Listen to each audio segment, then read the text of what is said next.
Hai, bertemu kembali bersama saya Yosi di acara review dan outlooknya Okta Investama Berjangka.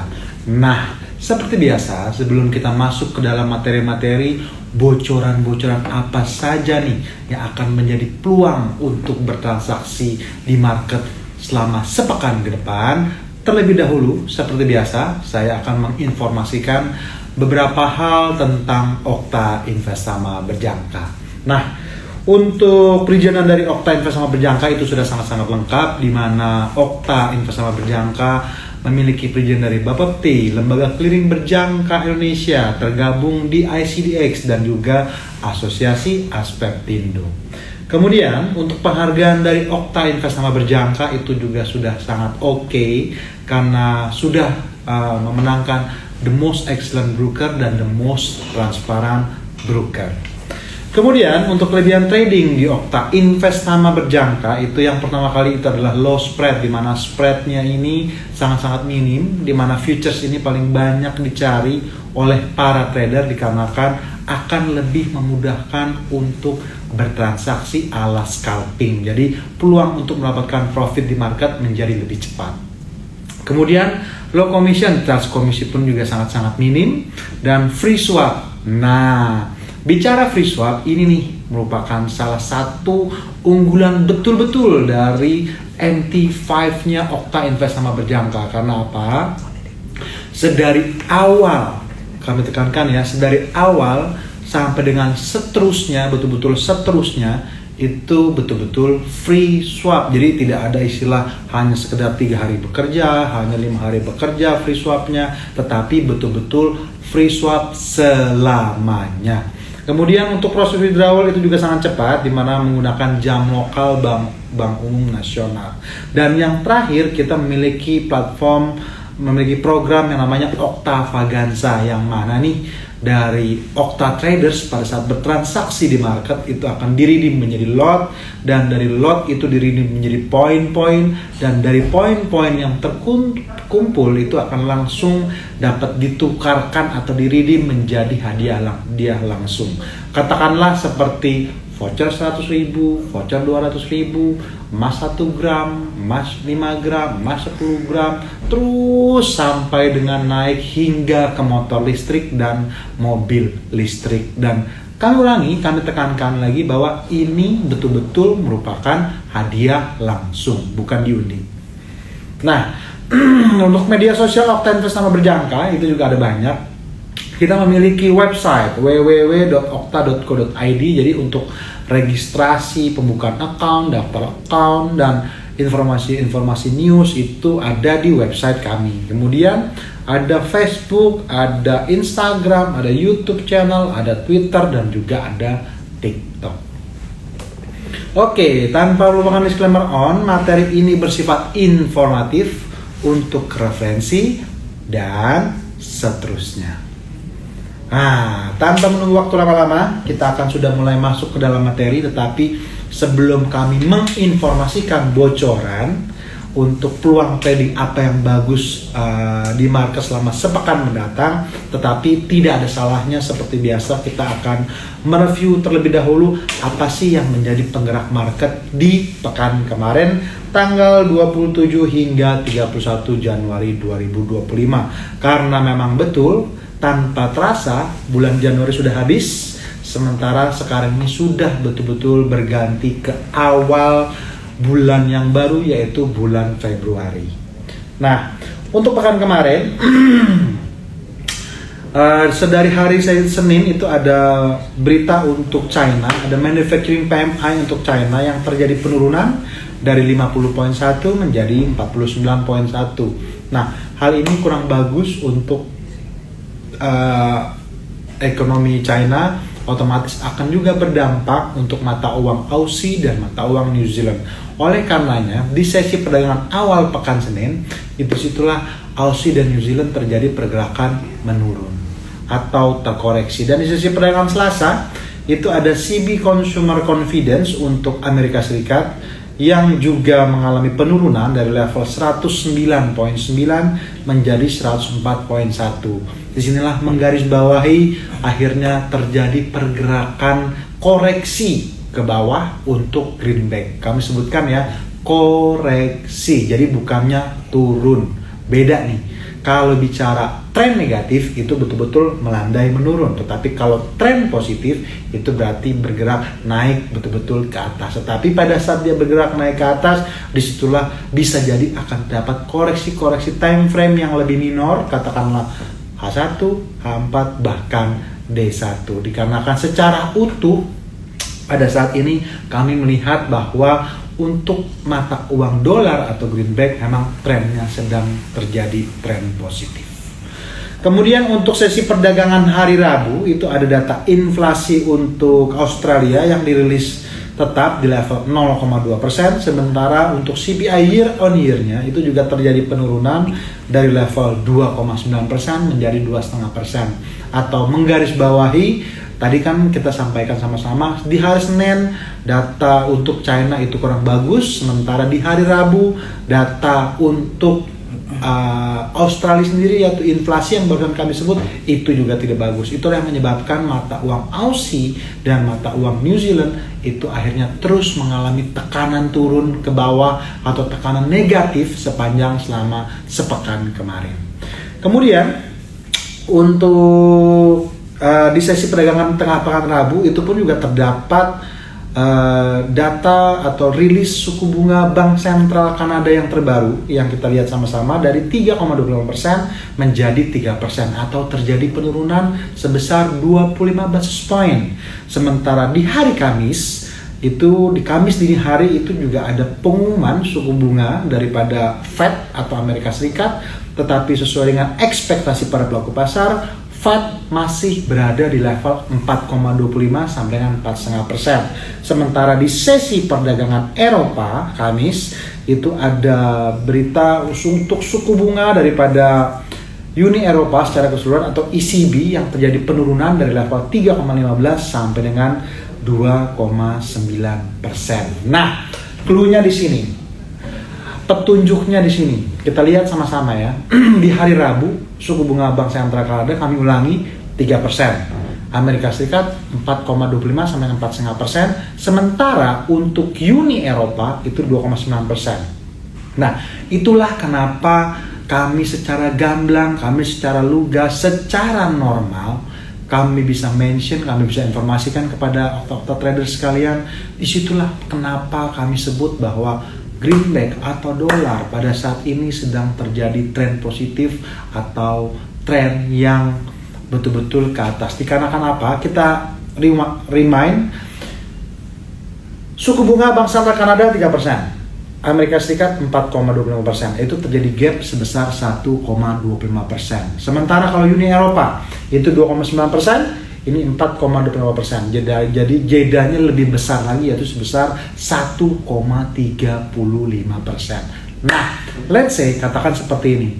Pada saat kita menginginkan menaruh uang di bank, katakanlah kita nih sebagai masyarakat umum maunya taruh uang, maunya menempatkan uang di bank yang memberikan kontribusi hanya sebesar 3% atau sebesar 4,25%, atau pertanyaan yang kedua, kita taruh di yang level 2,9% atau di 4,25%. Nah, secara normal, secara awam, itu pemikiran orang itu akan langsung, lah ngapain, orang ini sama-sama negara maju kok, ya otomatis dong saya akan menempatkan uang saya di negara yang memberikan imbal hasil ke saya sebesar 4,25 sampai 4,5%. Nah, itulah yang betul-betul terjadi di market sekarang gitu loh. Nah, itulah makanya kami mention kepada rekan-rekan trader sekalian bahwa memang pada saat ini dolar memang sedang menjadi jawara dolar, menjadi jawara forex, dikarenakan ya memang perbedaan gap dari suku bunga bank sentral itu sendiri juga cukup relevan sebesar 1 sampai dengan 1,25%. Nah, kemudian kita lanjut. Untuk sesi perdagangan akhir Jumat itu ada data inflasi untuk Jerman yang itu juga dirilis menurun dari 0,5% menjadi minus 0,2%. Lagi-lagi jelek buat euro, lagi-lagi memberikan tekanan yang negatif kepada mata uang euro. Kemudian ada GDP daripada Kanada, itu juga dirilis menurun dari level 0,3% menjadi minus 0,2%. Sementara Core PCE Price Index di sesi perdagangan Jumat itu mengalami peningkatan atau bagus untuk dolar atau bagus untuk Amerika Serikat karena meningkat dari 0,1% menjadi 0,2% atau meningkat sebesar 0,1%. Sementara Employment Cost Index itu juga terjadi penguatan dari 0,8% menjadi 0,9%. Plus ditambah lagi Donald Trump itu betul-betul melaksanakan apa yang menjadi wacana pada saat kampanye beliau menjelang terpilihnya sebagai Presiden Amerika Serikat yang ke-47, yaitu dia akan melakukan kekenaan tarif untuk negara Kanada sebesar 25%, Meksiko sebesar 25%, dan China itu juga akhirnya dikenakan sanksi sebesar 10%. Yang tadinya wacananya itu sebesar 60%, dan itu betul-betul resmi dilakukan pada saat tanggal kemarin 1 Februari tahun 2025.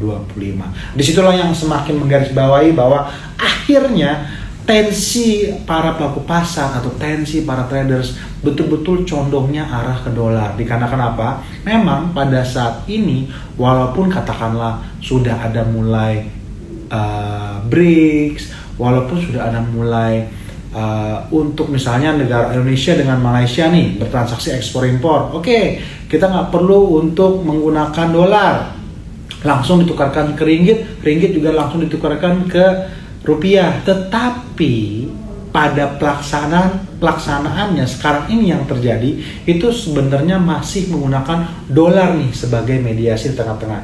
Jadi pada saat katakanlah Indonesia dengan Malaysia, Indonesia harus menukarkan dulu menjadi dolar, kemudian dari sudah menjadi dolar akan bertukar menjadi ringgit pun juga sama, ringgit itu bertukar dulu menjadi dolar itu baru bertukar menjadi rupiah. Nah disitulah makanya akhirnya dolar diburu sama para pelaku pasar untuk transaksi internasional mereka dikarenakan perang tarif yang betul-betul ternyata bukan sekedar ancaman, ternyata betul-betul dilakukan oleh Donald Trump. Lagi-lagi kami ulangi, 25% untuk Meksiko, 25% untuk Kanada, dan 10% untuk China. Nah, disinilah kalau untuk minyaknya Kanada itu karena minyak ya kebutuhan mendasar itu tetap juga dikenakan tarif oleh Donald Trump, yaitu sebesar hanya 10%. Tetapi biarpun seperti itu sedikit banyak nih akan menyebabkan harga minyak itu pelemahannya akan menjadi tertahan kalau menurut pendapat kami. Dikarenakan apa? Ya otomatis harga minyak akan semakin mahal sebesar 10%. Dikarenakan Kanada juga sudah mengeluarkan ancaman dan juga sudah ada berita kemarin bahwa sebetulnya Bank Sentral Kanada pada saat mereka itu menurunkan suku bunga dan lagi juga terancam oleh perang tarif, Bank Sentral Kanada melakukan statement bisa jadi nih untuk pertumbuhan ekonomi di kuartal pertama itu akan terjadi penyusutan sebesar minus 2,5%, sementara untuk kuartal kedua di tahun 2025 itu akan menjadi minus 1 hingga 1,5%. Nah, disitulah relevansinya terhadap tradingan apa? USD terhadap Kanada itu trennya positif, sementara Euro terhadap USD trennya itu adalah negatif. Oke, kita berlanjut sekarang ke minyak. Harga minyak turun pada perdagangan Jumat 31 Januari 2025. Demikian juga selama sepekan kinerja harga minyak itu lesu seiring investor menanti tarif 25% oleh Amerika Serikat terhadap Kanada dan Meksiko yang akan berlaku pada Sabtu 1 Februari 2025. Harga minyak Brent pada Maret merosot 11 sen, sedangkan WTI itu ditutup turun 20 sen. Harga minyak Brent dan WTI itu masing-masing turun 2,1% dan 2,9% selama sepekan. Dan harga minyak ini turun, sudah melakukan penurunan sebesar dalam waktu 2 minggu berturut-turut. Adapun Donald Trump akan memasukkan proses bagi Kanada dan Meksiko untuk mencari pengecualian khusus untuk impor tertentu. Nah, tetapi terlepas daripada bicara minyak seperti itu, ada bocoran nih untuk rekan-rekan Okta Trader sekalian, dikarenakan dari Goldman Sachs itu menginformasikan bahwa ekspektasi mereka rata-rata minyak Brent. Jadi memang untuk trading minyak itu memang ada dua ya, ada yang Brent, ada yang WTI. Kalau Brent itu ibarat kata kalau dalam bahasa Indonesia itu Pertalite lah, Pertamax lah, cuman namanya di Amerika Serikat itu namanya Brent. Sementara kalau WTI itu merupakan harga minyak yang dalam keadaan benar-benar mentah nih, keluar dari semburan kilang minyak, itulah menjadi minyak WTI atau minyak spot. Nah, untuk hal ini ada estimasi atau proyeksi daripada Goldman Sachs yang mengatakan bahwa untuk Brent itu rata-rata itu nanti akan bertengger di level 78 hingga 85. Sementara harga tertinggi mungkin bisa dicapai hingga level 92. Wow, amazing. Nah, tetapi sedikit banyak itu sudah dikasih bocoran. Tetapi untuk range harga bawahnya itu Goldman Sachs masih mengatakan atau menginformasikan bahwa untuk range bawah minyak itu masih berada di angka 65 sampai dengan angka 60. Nah, di sini nih yang menarik. Disinilah yang kita sampaikan kepada rekan-rekan Okta Trader sekalian yang setia mengikuti program I Like Monday, karena memang berisi bocoran-bocoran atau peluang-peluang.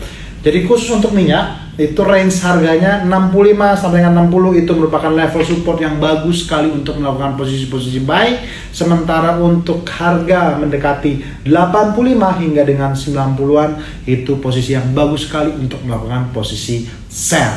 Nah, sekarang ini pada saat kita lagi berkomunikasi, harga minyak itu sekarang runningnya di 72. Seperti yang kita sampaikan tadi bahwa ini sudah mulai mendekati area-area yang bagus untuk melakukan posisi buy. Jadi yang ada salahnya sudah mulai nih depo di platform MT5-nya Okta Investama Berjangka, karena kita sudah betul-betul lengkap. Ada multilateralnya juga yang otomatis kalau bicara perdagangan multilateral itu spreadnya lebih kecil, komisinya lebih oke, lebih kecil lagi gitu loh. Pokoknya lebih oke lah gitu loh. Nah, disitulah nanti akan ada produk yang juga bisa melakukan bertransaksi di market khusus untuk minyak. Kemudian kita beralih ke emas. Nah, harga emas itu melampaui 2.800 untuk pertama kalinya, sekaligus menjadi titik harga tertinggi sepanjang sejarah. Nah, ini nih yang paling betul-betul membuka mata para pelaku pasar dan para trader semuanya, dikarenakan apa? Tidak menyangka, mereka kaget. Wow, tanpa terasa ternyata emas itu semakin meningkat.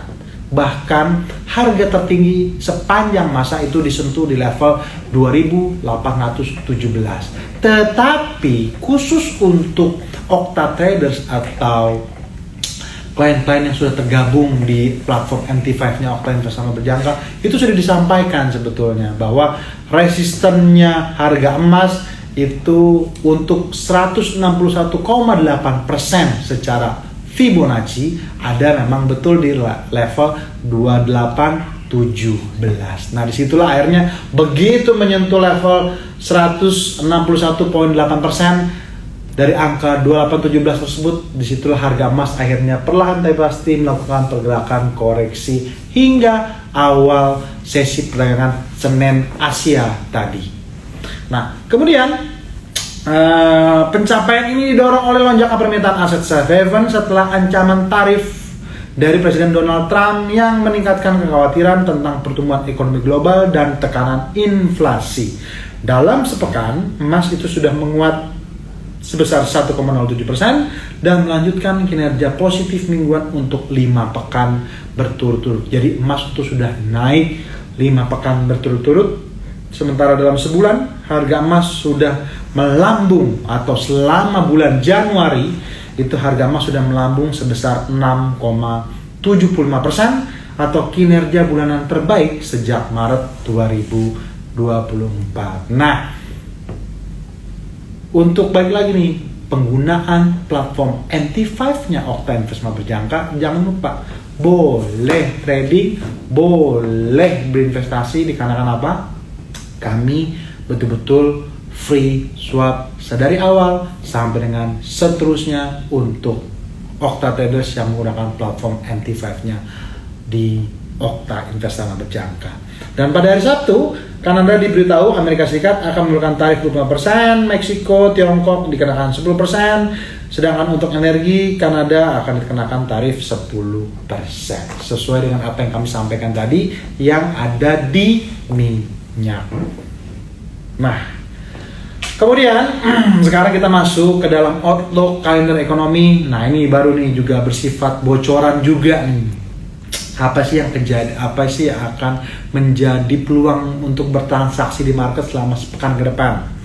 Untuk hari Senin itu nanti ada ISM Manufacturing PMI yaitu dari 49.3 menjadi 49.3, itu kurang relevan. Untuk hari Senin ini masih terbawa sama tensi perang tarif yang diumumkan pada saat hari Sabtu 1 Februari kemarin. Tetapi selama sepekan ke depan, seperti biasa di sesi awal pekan, di sesi awal bulan itu akan terdapat sekumpulan atau sepaket data tenaga kerjaan bagi Amerika Serikat. Selasa Jobs Job Opening, Rabu ADP, Kamis itu Unemployment Claims, dan hari Jumat, hari terakhir, itulah sepaket data ketenaga kerjaan ala non-farm payroll. Kenapa kami bilang ala non-farm payroll dan harus paket? Karena ingat, jangan dilihat hanya sekedar data NFP-nya aja. Tetapi di situ ada 3 data yang keluar secara serentak sekaligus, yaitu unemployment rate, kemudian average hour earnings, dan baru yang terakhir itulah non-farm payroll. Jadi 3-3-nya itu juga harus dilihat.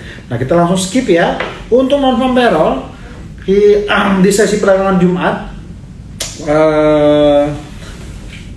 average hour earning itu dirilis sama-sama bertengger di level 0,3%, sementara non-farm itu terjadi penurunan yang cukup signifikan dari 256 menjadi 154. Sedangkan unemployment rate itu sama-sama dirilis di level 4,1%. Nah, terlepas dari primadonanya non-farm payroll, tetapi kita juga bisa sampaikan ada peluang lagi nih trading yang bagus. Di mana dong Pak bocorannya? Ada, yaitu di hari Kamis. Nah, di hari Kamis itu nanti akan ada pengumuman suku bunga Bank Sentral Inggris atau BOE. Yang kalau kita lihat sama-sama itu dari level 4,75% terjadi penurunan ke level 4,5%. Peluang yang bagus untuk pound sterling untuk melakukan sell limit atau sell stop di sesi perdagangan Eropa Kamis. Dikarenakan apa?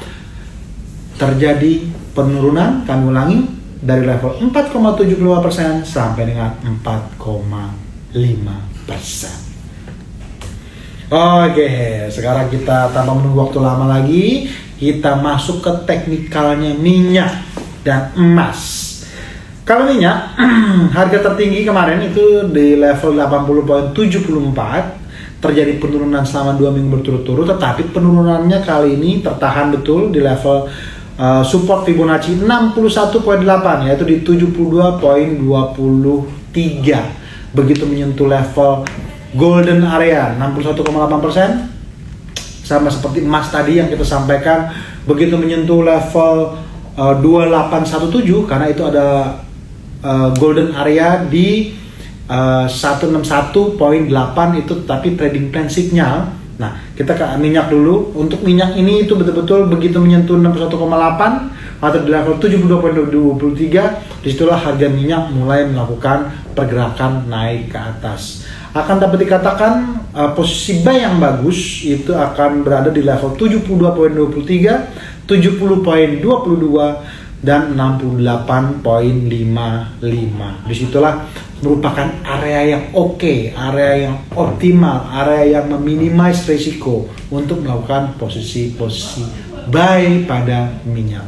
Sementara untuk emas sendiri, emas itu supportnya atau level area yang pas atau cukup optimal sesuai dengan temanya Alec Mande untuk hari ini, itu berada di level 2773, 2763, 2750, 2740 hingga 2730. 2730 itu merupakan support kuat yang tidak boleh tembus, dan apabila terjadi break maka arah lanjutannya ke level 2725, 2715 hingga 2709.